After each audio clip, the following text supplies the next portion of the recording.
siis miks meie peame ja teised inimesed, kõik, kes tööd teevad, peavad ujuma kapitalismi lainetel, kui kõik riigiteenistujad on õndsad sotsialismi lainetel? Miks see nii on?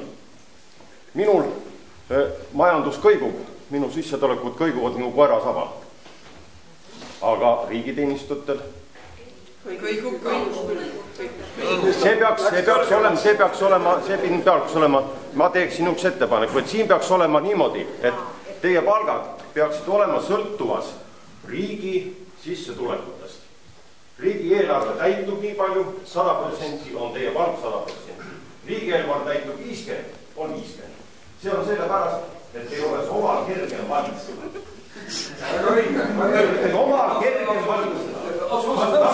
Meil ei ole seda. Riigieelarvet on teil on seletused, riigieelarvet on väga raske teha ja kõik nii edasi ja planeerida. Aga riigieelarvet võib jupikaudu planeerida. Neid asju saab kõik teha. Teil oleks omal lihtsam neid asju teha. Ja samal ajal te oleks teil ka ora seal taga, mis teil tuleb. Ma saan aru, ma olen ka oma arvus haritud inimene. Haritud inimesed on kavalad. Ja nendele meeldib sotsialism. Jumal õige. Aga me ei ole võrdsed, nii kui Stuart Mill ütles. Kas see oli küsimus, repliik, vastus? See on kõik. Aga kuna sa palka vähendad oma? Sina kui Stuart Milli pooldaja. Nii, okei, väga hea küsimus. Nii, siin oli väga hea idee, et tähendab riigi... Kõigepealt lahutame kaks asja ära. Üks asi on see, et kõigepealt ärme räägime kunagi Riigikogu liikmete palkadest, sellepärast neid palku ei ole. Nüüd me räägime teenistustest, väga õige.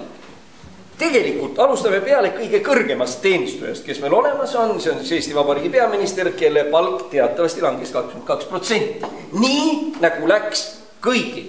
Nüüd teine asi. Meil on seda lihtsam teha. Ei, muidugi on, aga see idee muidugi on stiimul, et tasakaalus eelarvega sa saad täie palga, kuna Eesti eelarve on tasakaalus ja ta nüüd hakkab minema plussi, siis ma edastan, et see sinu idee tõsta Riigikogu liikmete palka, ma igal juhul annan selle edasi.